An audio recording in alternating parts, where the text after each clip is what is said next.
All right, guys. Well, here we are, and I am getting really close to falling into a depression, like one where I like wear like rain boots and like a rain slicker.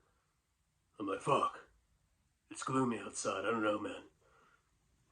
And I start to stink. I'm getting, it's like that kind of depression. It just sucks, man. Like I called my dad today, and he was telling me, my mom fell again, and when she falls, I don't know what it is. I guess they're saying it's the onset of Parkinson's. She has dementia.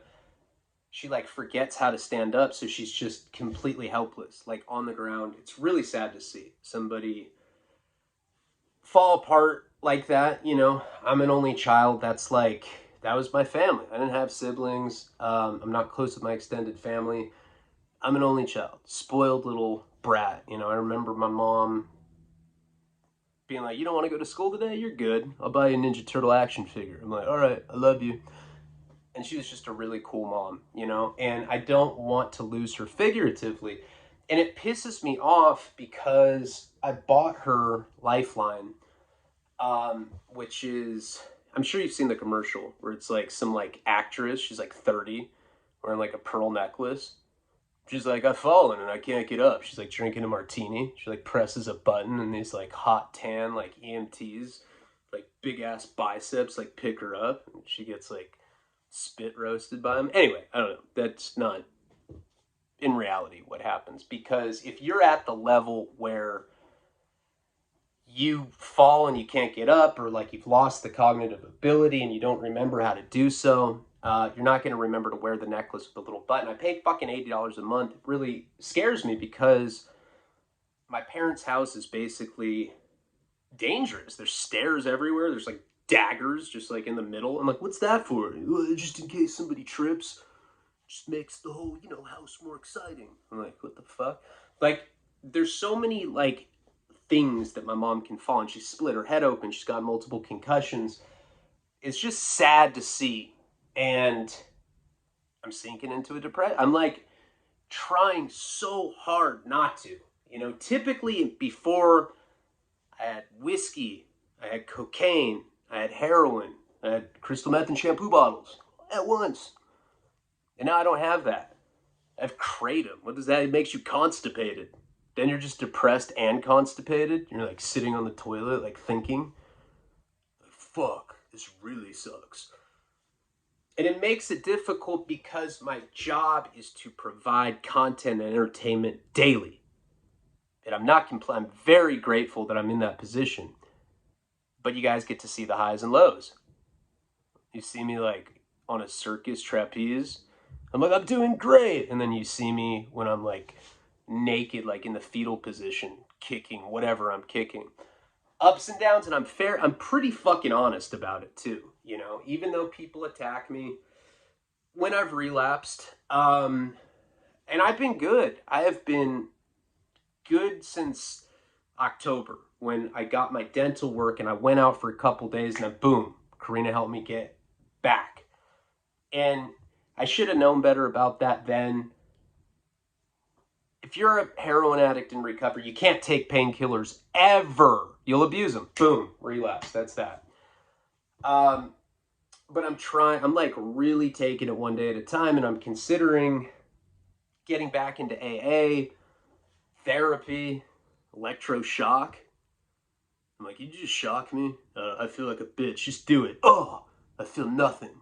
You're a pussy." I feel like doing shit like that. I just want to heal, and I don't want to be predictable and slide back into addiction, get acne on my forehead, start listening to like soft jazz, start talking to, "Yeah, I'm an author. I write books. I also listen to soft jazz." I don't want to be that guy, the heroin addict cliche fuck.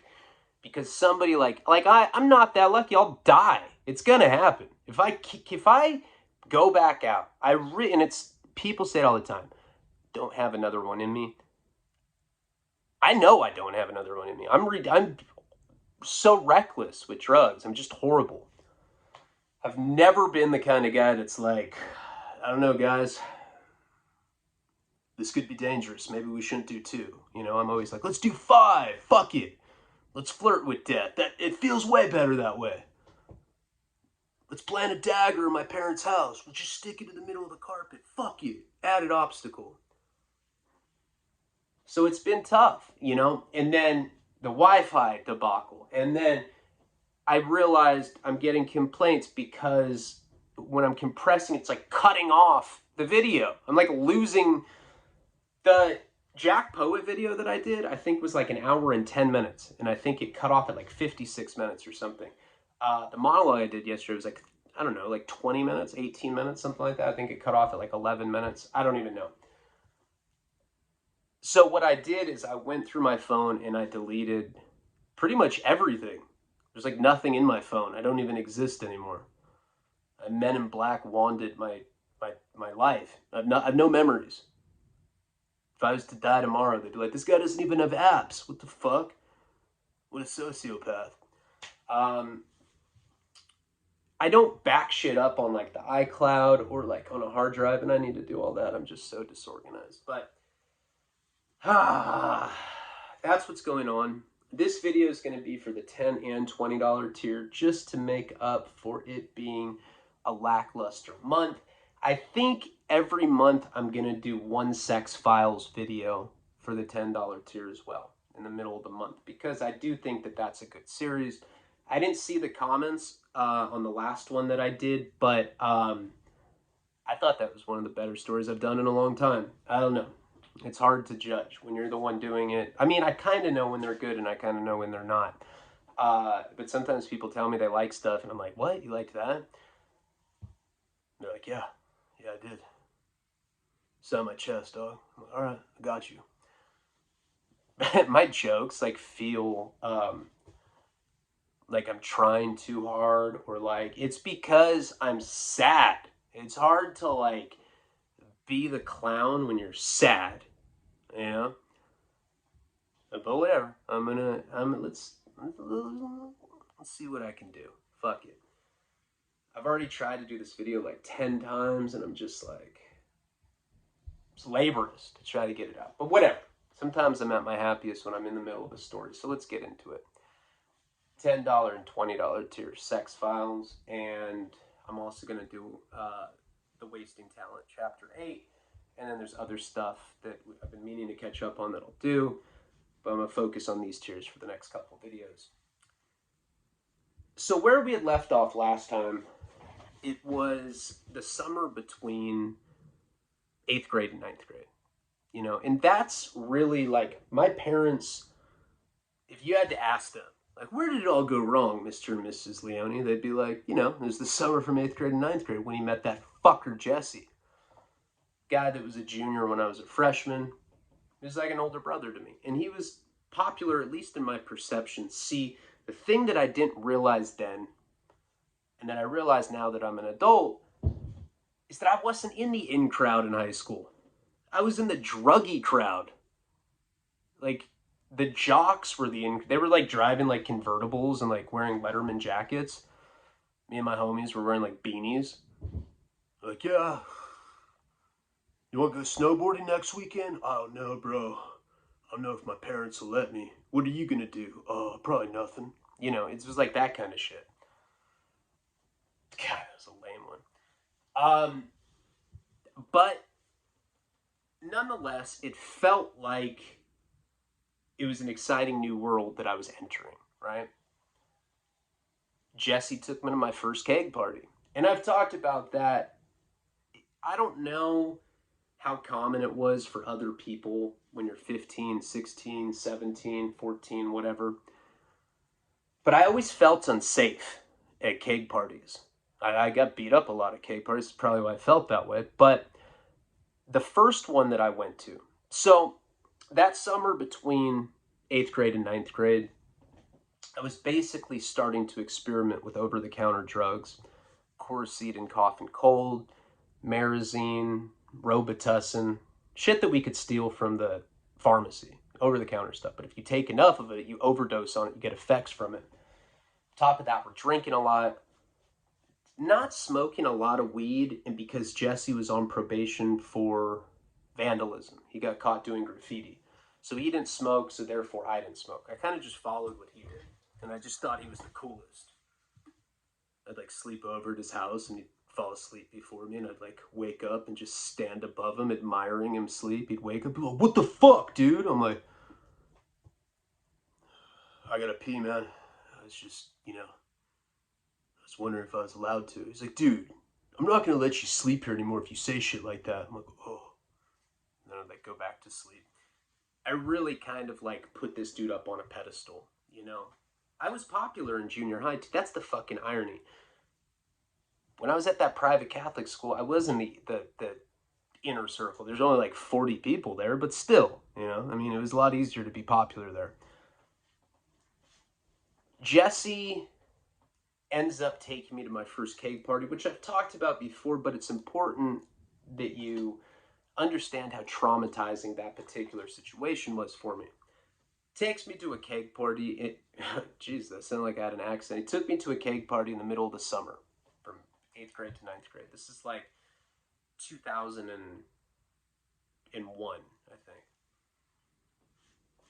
think. No, before that. This is like the year 2000 still. So I was sent away to that place in Utah for 9/11. But anyway, takes me to this party.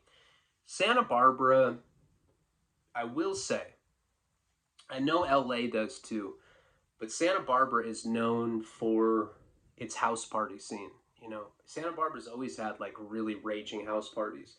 One of the reasons is because there's so many really wealthy people there. So, like you got keg parties going on at $15 million mansions. And then even like the middle class or lower class of Santa Barbara had pretty big houses. It was very common that there'd be a keg party both nights, Friday and Saturday night when we were in high school. I think that's everywhere.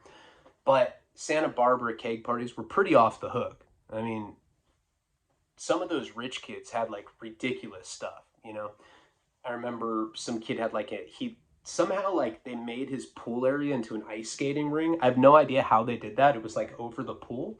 I think I don't know how they did that, but there was like an ice skating rink in the backyard and there was like ice blocks and like you could like take shots of liquor. It's like a 15-year-old. We're living like we're at the Playboy Mansion.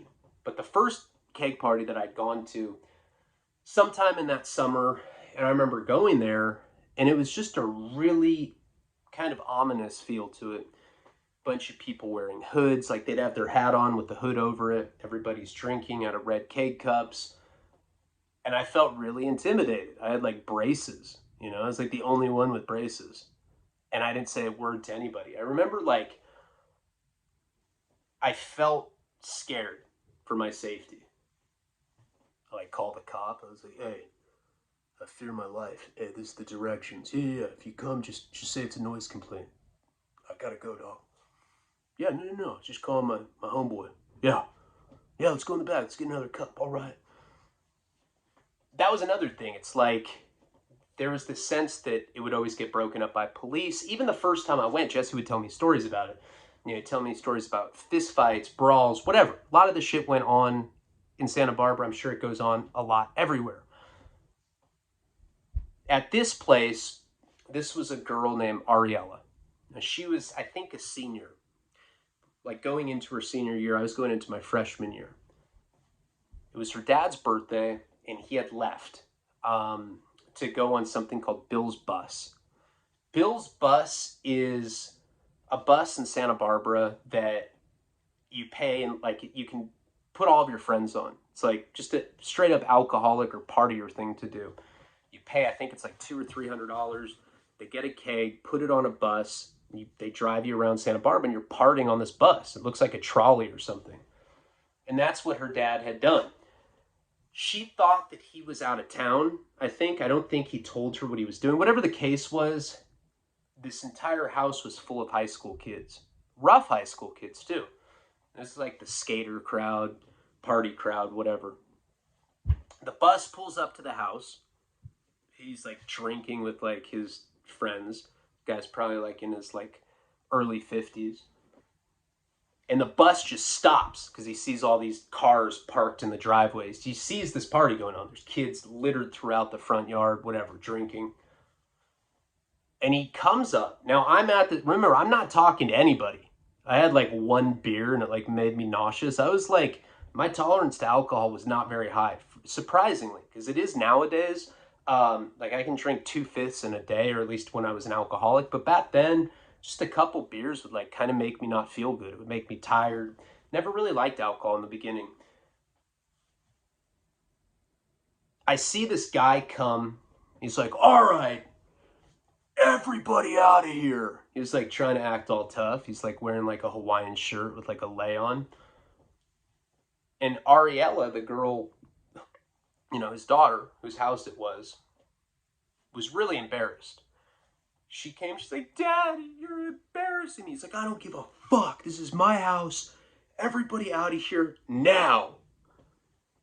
This dude that I knew, I don't want to say his name because this guy is a crazy, crazy motherfucker. But I had known this guy probably my whole life, since I was like 5. I remember he got expelled from my elementary school for like punching a teacher. I mean, he was just a bad kid from the get-go. He was like problem child, but he wasn't redhead.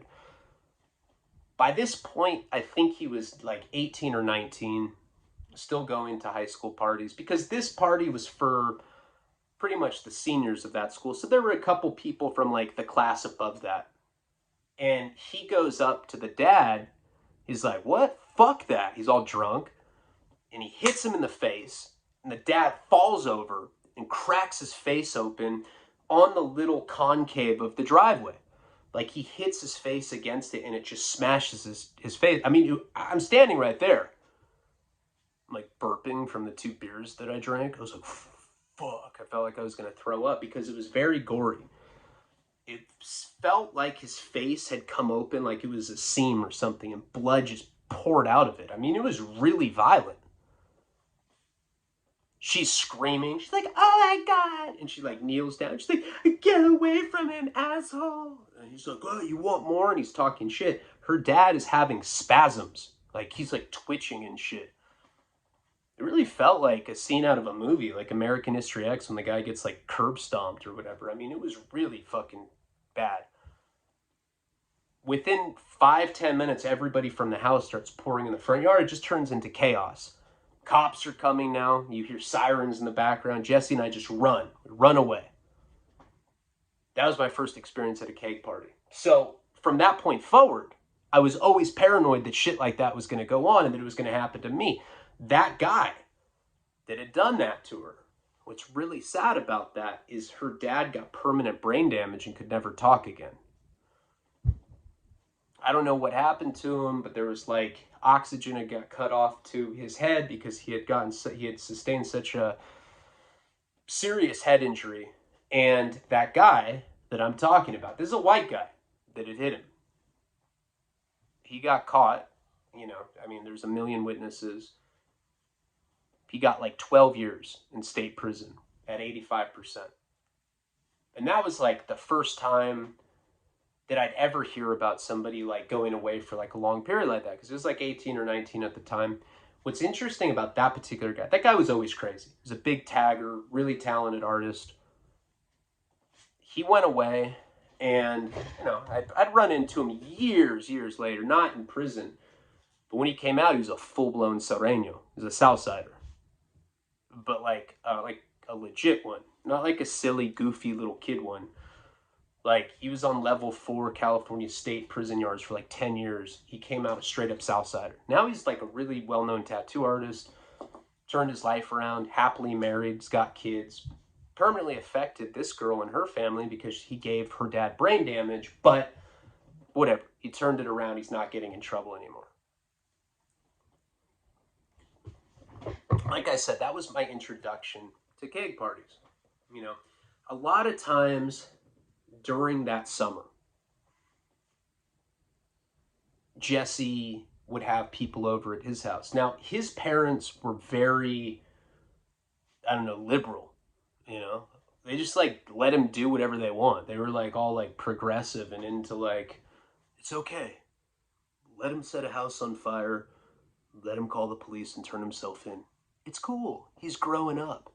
So basically, his house was a free for all. I mean, crazy shit would go on there. You'd like go there on a Saturday night. There'd be like someone getting head like on the driveway. They'd just be like standing there, like, "Hey man, how you doing? Just getting my dick sucked." You're like, "Damn, it's really crazy." It was like Animal House or something. Around that time, we end up going.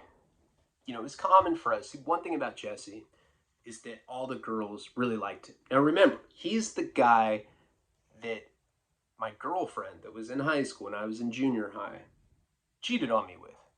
So when I went skateboarding with the group of older guys, I was talking about how I was going to beat up Jesse Olsen. I mean, didn't mean to say his last name, but that's his last name, whatever. Jesse's cool. He's probably watching this right now. Sorry, Jesse. Jesse was shy, you know, and I think that's one of the reasons that he liked me is because I was a lot more outgoing than him. So like I wasn't scared to like call girls and like have them come over. Before that, it was like basically him and like a lot of like his friends hanging out. They were all 3 years older than me. And at that time, when you're 14 years old and you got like a bunch of 16 and 17-year-olds that are like hanging out with you, you know, it kind of like went to my head. I thought it was cool. Like be in the car with my mom, I'd be like, "Yeah, you know, I'm considering a leather jacket." She's like, "What do you mean?" I was like, "I don't know." "What do you mean?" "Stop talking to me. I'm thinking." She's like, "Weirdo." You know, it started going in my head. There was this one night. So by that point, I had lost my virginity in Mexico. There was that second night where the French pervert chased us. That was some weird ass shit. He just showed up, right? Never to be heard of again. He's just kind of like the ghost of Hammond's, the private beach there. Over that summer, oh, and then there was the girl that, the anal thing. And Jesse like walked up to us and I was like, butt fucking her in a cemetery. Can't forget about that. That summer, we were constantly like going over to people's houses. If it wasn't a party, you know, I guess you call it a kickback or whatever. Maybe like 10 or 12 guys and girls hanging out at a house when their parents aren't home. We ended up going to this house that was like a beachfront property. This girl's parents that we had gone to, whose house we went to, owned one of like the biggest sporting good companies that you like ever. It's like they make balls. They're ball makers. Extremely wealthy. They probably had like a $40 million beachfront property. Now at that age, at 14, I don't think that I could appreciate the fact that I was like going to mansions like that. It was just like normal. It'd be like a butler giving us like spearmint mints and shit. I'd be like, "Thanks, man. No problem, sir. Anything else?" I'm like, "No, you just keep doing you." "Any leather jackets?" "Not today, son, not today." We go over to this house, and there was this girl there that was probably my age. I want to say like 14 at that time. I'm just about to turn 15 at this point. She's my age. We're at this house. We're all getting drunk. Jesse's there. On top of it being a beachfront property, there's a jacuzzi there as well. It was really like one of these badass jacuzzis that overlooks all of the Pacific Ocean. Everybody's drinking, and I'm hitting on this one girl that's there. Her name was Amy. Not her real name, but that's what we'll call her. Really weird girl, right? Ironically, she went on to be like a model for a bunch of like surf companies, like Reef, Roxy, shit like that. But back then, she was just this really, really awkward teenager, kid, whatever, adolescent. She was the kind of girl where like you'd talk to her and she wouldn't make eye contact with you. She like had her hands in her pockets. I'd be like, "Hey, you smell great." "Thanks, I really appreciate that." You know, it's like you could tell that she was like really in her head. Like as I would get older, I would come to recognize girls like that as coming from a place of pain. You know, I didn't understand that then, but there's definitely some sort of trauma going on there. You could tell. She won't make eye contact. She was very skittish.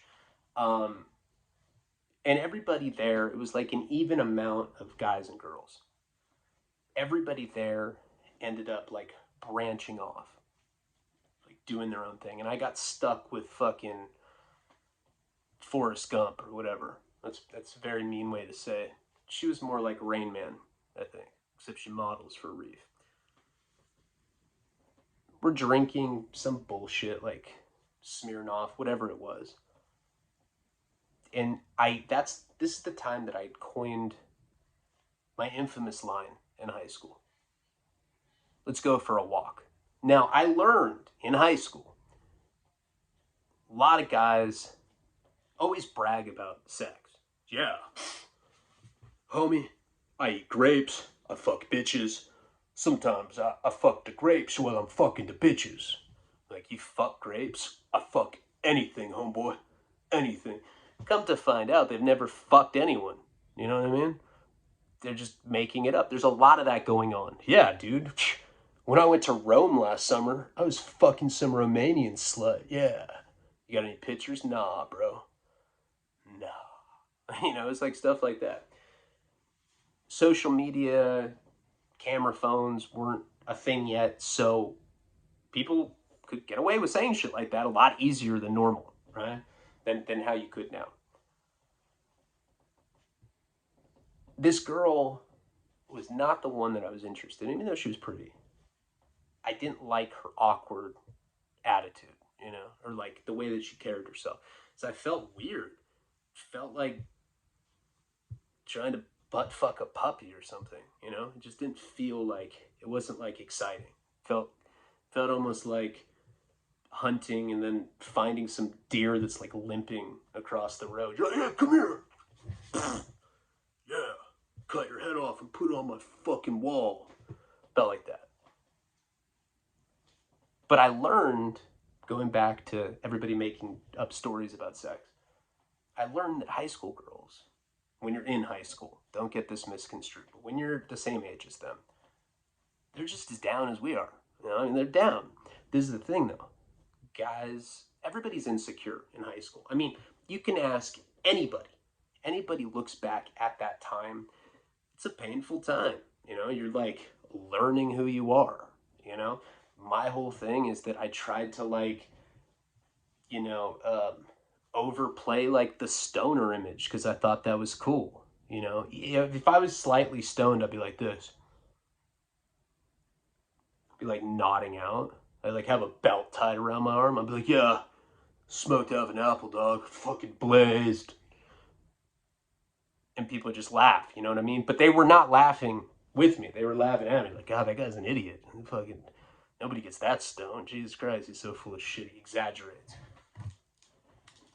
It was just the easiest archetype that I could fall into. The stoner is an easy one to be because you could be like unkempt and like you could be funny and kind of like lackadaisical and people still whatever, you know.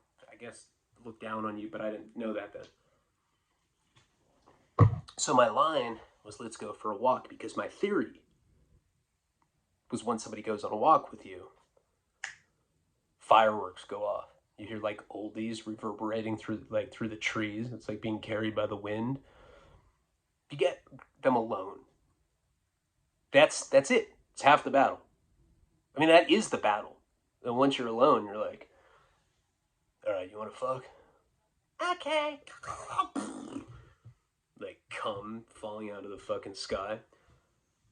So I ask her, I say, hey, I ask Amy, hey, you want to go on a walk with me? Okay. I was like, are you sure that I have your consent? She's like, I don't know what that word means, but yeah. I was like, oh, all right. I'm drunk at this point. Remember, I don't have a high tolerance to alcohol. And I remember kind of stumbling. You know, I would always sag my pants. Probably had shit stains in my boxers. I'd be depressed and wouldn't wipe properly. We go on this walk through this beach. You know, we like go down these steps from the beachfront property. These other people are in the jacuzzi. I don't know what what else went on that night. I just know what happened to me, you know. So I like went on this walk with her. We go down to this beach, and we get to this like log. And I was like, "You want to park at this log?" Kind of, you know, kinda. So we sit down at this log, and I kneel down. I'm like, "What do you want to do? You want to fuck?" She's like, "No." I was like, "No." She's like, "No." I'm like, "Do you want a finger?" "No." I'm like, "You want to give me a blowjob?" She's like, "No." She's like offended that I had. I'm like, "Do you want to? What's left? Do you want me to go down on you?" She's like, "Yeah." It was like a fucking act, man. I was like, "God damn, I got duped." She knew what she was doing. There I am. And I'd never done that before either. You know, this was the year 2000. American Pie had just come out. There was like some real like status symbol shit about eating a girl out. Like meant you were a player, you know. I always find it interesting too, like I'll be in prison. I'm like always in prison. But guys will be like just like in True Romance, you eat the pussy, that's disgusting. I ate the pussy, I ate the butt, I ate every goddamn thing. I always find it weird when dudes won't go down on a girl. I think that's odd. Like I like love that. It's like my favorite thing in life. If I could do that while I was driving, I would. But all right, so I'll never do that again. So, but this particular time was awkward. It was weird, you know, because it was like that's a weird thing about high school. It's like there's like director's commentary on. You know, like when you're older, you just do things. You don't fucking talk about it. You're like, hey, can I touch your boob now? All right. Whew. Can I stick my thumb in your ass? I thought you'd never ask. Do it. They feel good. Oh, baby, yeah. And it's always fake, you know. So anyway, I remember she was wearing these like this belt buckle that was just super hard to take off. Take it off. Finally, but it takes me like 5 minutes to take it off. I feel like it's like a Chinese finger trap or something. Finally, unbuckle it, tug her pants down. She's sitting there. Pacific waves are like crashing against the shore. She's no pants on. And she's like, starts hugging herself, shivering. And I was like, all right, so how do we do this? She's like, I don't know, I've never done it. You're the one that asked. Should I sit down? I'm like, yeah, sit down. Sit down, and I think put your legs up. I mean, that's what I've seen in the pornos, you know. She's like, okay. Now, I'm not against bushes. I'm not. You know, I'm not discriminatory. I'm very open-minded. But this was like Michael Jackson level bush. It was like, it was like a chia pet. You know what I mean? And I was like, it was intimidating because in the porn movies you don't see stuff like that. You see the racing stripe or you see the bald eagle, which is pretty much 98% of the time nowadays. But I'd never seen like a greasy bush. It smelled like salami too. I like it was really like there was something cinematic about it. I like slowly approached it and then I just could and she's like trembling because she's so nervous. And I was like and I kissed it and she's like, ah. I was like, are you alright? She's like, yeah. You're cold. I was like, all right. I go back and I start doing it again.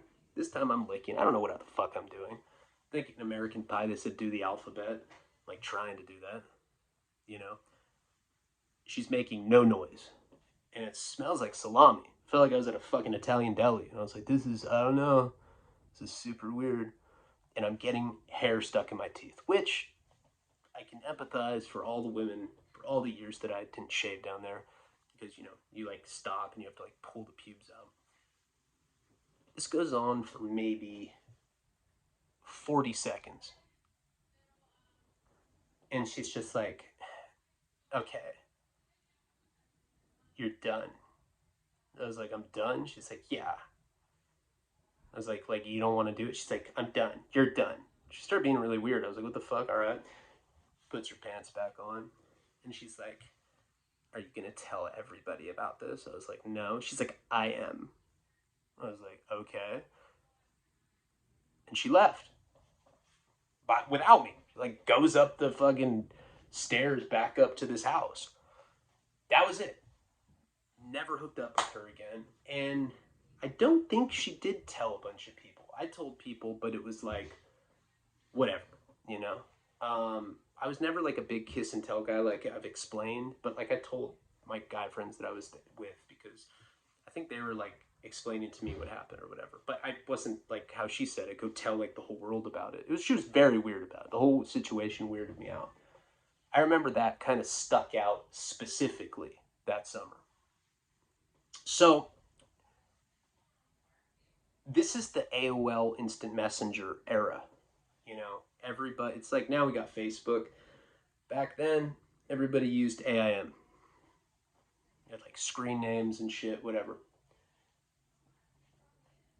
I was talking to different girls on there, you know. And one of the girls that I talked to, I've explained before, she was like the most popular girl at my junior high. And she was my best friend. Remember this story? She's the one that had the Halloween party when I was in 6th grade. She invited the entire class except for 3 people. It was like me and some guy that didn't even have a fucking head. It was just some neck. I was like, what's your name? I was like, oh. All right, well, at least you didn't get invited too. It hurt my feelings. I cried. She's the most popular girl. And she was the most popular girl because she was the prettiest. She looked like Jessica Alba. That kind of pretty, right? One day, when I was in 7th grade, I was taking the bus somewhere in Santa Barbara. I think I was going to a skate spot. I was with one of my friends. And I end up meeting her. Right? She's with like her best friend, who also became a good friend of mine. We just happened to take the bus together. I'm in 7th grade. I'm still an outcast. I'm like the only skater kid at this private junior high. We become friends on that bus. Then we start talking on the phone every night. We become best friends. She's my best friend. And being best friends with a really pretty girl always gets you other really pretty girls. And so I always was dating like pretty girls from other private schools, whatever. Although she was, although I found her attractive, and there was like a couple times that were pretty questionable, as far as like teetering on the line of what's platonic or not. Let me give you an example. When we were in 8th grade, by this point we're best friends. She's one of my closest friends. I don't know about best friends. I talk to her almost every day. And I think kind of the lines in the sand have been drawn that we were friends. I don't think I ever tried to hook up with her. Not that I can remember. I really don't think so. It was kind of something that I didn't consider. I don't know. I don't remember what the reason was. But I do remember when we were in 8th grade, we ended up taking a trip to an island. They took us on a ferry, get to an island. We stayed there for a week. It's like some sort of science camp they take everybody to. You had to like dissect squids. You had to like, they have like some carpeted maze that you go on. It's pretty cool. You stay in cabins. A lot of schools in Southern California go to Astro Camp, which is like a space camp. And there's Catalina, which is like the marine biologist camp that you go to, whatever. Back then, I used to get really seasick. I took my Dramamine, whatever. I had like the little bracelets with like the equilibrium studs on it so you don't get sick. But I got sick. And she, being a close friend of mine, started trying to make me feel better, and she was giving me a massage, just rubbing my shoulders, rubbing my back, and it's working. And just having her touch me. This is weird. Like, we were such good friends, but she wasn't a dude. Like, I would not have felt that way if like one of my guy friends had done this to me. But like, just human touch is healing. She gives me a massage for like 30 minutes while I'm seasick. And she's like, and I was like, hey, do you want one back? She's like, yeah. So we're in this area inside the ferry where it's like a bunch of tables. It's like where people, you could order food there, and this is where people eat. But like, the only people in the ferry was our class. So everybody was outside, like looking at whales. It was just me and her best friend. So it was like the three of us. So it wasn't just